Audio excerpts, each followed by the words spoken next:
आपके साथ अशोक चौहान। देश और दुनिया की तमाम खबरों पर आइए डालते हैं एक नजर। प्रधानमंत्री नरेंद्र मोदी 15 जुलाई को अपने संसदीय क्षेत्र काशी पहुंचेंगे। प्रशासन के पास आई जानकारी के अनुसार 5 घंटे के कार्यक्रम के दौरान 1500 करोड़ से ज्यादा सौगात काशी को देंगे। इस दौरान बीएचयू में MCH विंग क्षेत्रीय नेत्र संस्थान का लोकार्पण करेंगे। इसके अलावा रुद्राक्ष कन्वेंशन सेंटर में 500 से 600 प्रबुद्धजनों से बातचीत करेंगे। यहाँ पर भारत जापान दोस्ती के प्रतीक सेंटर का लोकार्पण करेंगे। इस दौरान जापानी दल भी होगा। सेंटर में रुद्राक्ष का पौधा लगाएंगे। प्रधानमंत्री 15 जुलाई को अपने वाराणसी दौरे के दौरान 1500 करोड़ से अधिक योजनाओं का लोकार्पण और शिलान्यास करेंगे, जिसमें प्रधानमंत्री नरेंद्र मोदी 744 करोड़ रुपए की 68 से अधिक परियोजनाओं का लोकार्पण और 839 करोड़ रुपए की 160 से अधिक परियोजनाओं का शिलान्यास करेंगे। पीएम मोदी इन सभी योजनाओं का तोहफा IIT BHU के ग्राउंड में जनसभा के दौरान ये सौगात देंगे। इस जनसभा में 5000 लोगों की बैठने की व्यवस्था कोविड प्रोटोकॉल के दौरान होगी।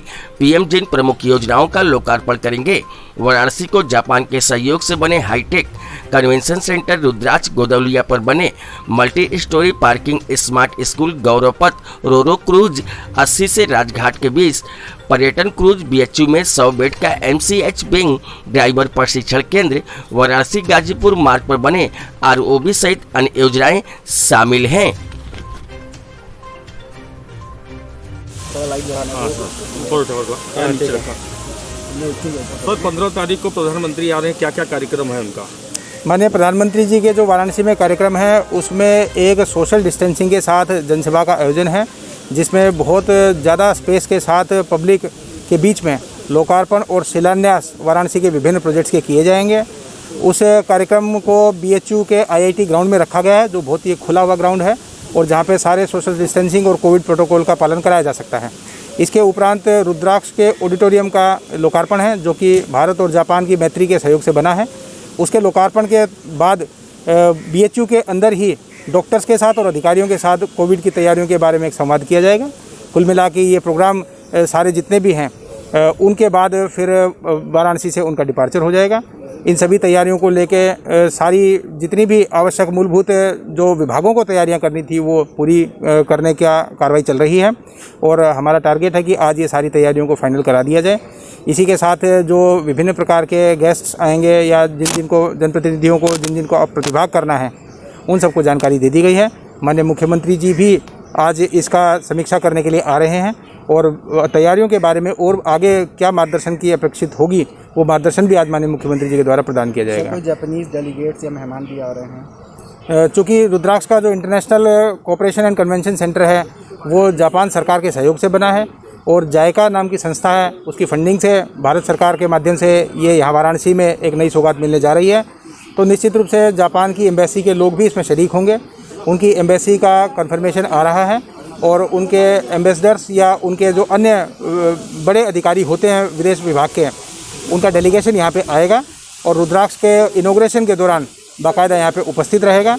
माननीय प्रधानमंत्री जी के द्वारा इसका फीता काटना, इसका पत्थर का शिलान्यास करना और उनके जो हो सकता है कि जो जापान के कुछ वहाँ के बड़े प्रतिष्ठित जनप्रतिनिधि हों तो उनका कुछ रिकॉर्डेड भी यहाँ पे स्पीच आदि है वो जनता को सुनवाई जाए। सर एक अंतिम सवाल है, कितना देर वक्त बिताएंगे और कितने की सौगात देंगे?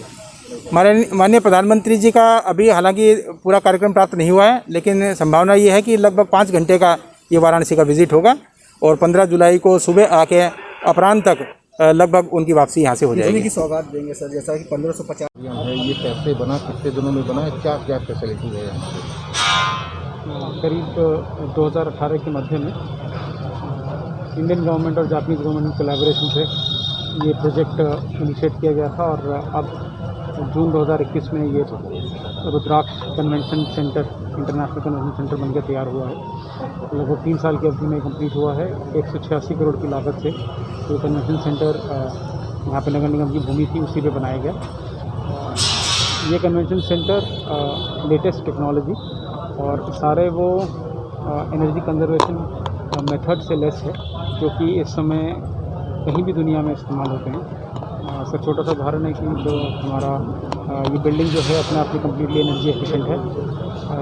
इसके अलावा जो सेफ्टी मेजर्स हैं वो हाईएस्ट क्वालिटी के हैं, हाईएस्ट स्टैंडर्ड्स के हैं और ऑडिटोरियम में भी जो अकॉस्टिक्स और ऑडियो वीडियो जितनी भी चीज़ें प्रयोग की गई हैं वो सब इंटरनेशनल स्टैंडर्ड की हैं। तो हम लोग कह सकते हैं कि फैसिलिटी वाइज ये इंडिया में किसी भी कन्वेंशन सेंटर के कंपैरिजन में 19 में ही होगा। एंड बहुत सर एक सवाल है कि क्या ये भारत और जापान के जो मधुर रिश्ते हैं उसका भी प्रमाण बनेगा ये कन्वेंशन सेंटर? बिल्कुल, जैसा मैंने बताया कि ये शुरू से ही जॉइंट कोलैबोरेशन प्रोजेक्ट है जो माननीय प्रधानमंत्री जी ने कंसेप्चुलाइज किया था। इसमें रुद्राक्ष नाम अपने आप में भारतीय संस्कृति का परिचायक है और जिसमें कंस्ट्रक्शन में जिस तरह की तकनीक यूज़ हुई है उसमें जापानीज़ सेंसिबिलिटीज़, जापानीज़ एस्थेटिक्स को भी इसमें जोड़ा गया है।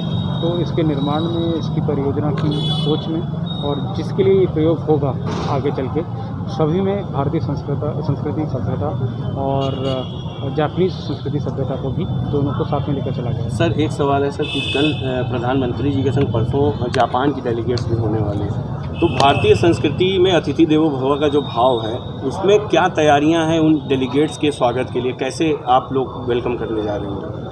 ये पूरा कन्वेंशन सेंटर जो हमारे जापानीज़ कस्टम्स हैं, वहाँ के आर्टिफैक्ट्स हैं, वहाँ की वेशभूषा है, कुछ खान पान की चीज़ें भी हैं, ये सभी चीज़ों के साथ यहाँ पे हम लोग तैयार रहेंगे जापानीज़ डेलीगेशन का भी वेलकम करने के लिए। और जैसे आपने कहा कि अतिथि देवो भव में ये सारी चीज़ें आती हैं और जब वो सामने हमारे देखेंगे कि वाराणसी में किस प्रकार से जापानीज़ सभ्यता को एक छोटे लेवल पे, क्योंकि अभी बहुत वृद्ध हम नहीं कर सकते सांस्कृतिक कार्यक्रम, उसके बाद भी जो कार्यक्रम होंगे उसमें भी तमाम जापानीज़ कार्यक्रम रखे जाएंगे। और यहाँ पे एक्सपो भी प्लान किए हुए हैं, ऑलरेडी सबकी प्लानिंग है कि जापानीज़ जो आर्टिफैक्ट्स हैं, जापानीज़ फूड है, कुजीन है, उनकी भी यहाँ पे मेला प्रदर्शनी इत्यादि लगाई जाएंगी। तो लगातार कल से शुरू करके ये सिलसिला लगातार जारी रहेगा जिसमें तरह तरह से इंडो जापानीज़ कोलैबोरेशन का असर यहाँ पे दिखाई देगा। सर जापानीज़ फूड में कुछ खास भी होंगे, कुछ क्या हो सकते हैं, जैसे कुछ नाम आपको पता है? जापानीज़ फूड में आप सभी लोग जानते हैं कि जापानीज़ फूड में कई सारे सूप्स होते हैं, स्पेसिफिक जापानीज़ और भी डिशेज़ होती हैं, सुशी इत्यादि, तो ये सारी डिशेज़ वगैरह हम लोग प्रिपेयर करेंगे। सर 15 तारीख को क्या क्या कार्यक्रम होगा यहाँ माननीय प्रधानमंत्री? 15 तारीख को मुख्यतः इनाग्रेशन का कार्यक्रम है माननीय प्रधानमंत्री जी का, और उस कार्यक्रम में इस रुद्राक्ष को समर्पित किया जाएगा काशी की जनता को और देश को।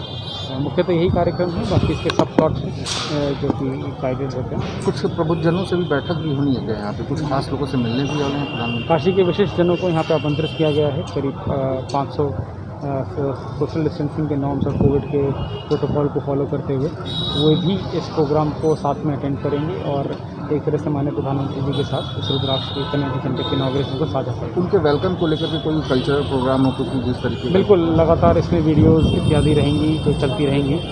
बहुत सुंदर अंदर कन्वेंशन सेंटर है और जो ऑडिटोरियम में अनुभूति होगी वो वैसी ही होगी जो हम लोग कहीं भी वर्ल्ड में किसी भी ऑडिटोरियम में बैठेंगे तो एक एक्सपीरियंस अपने आप में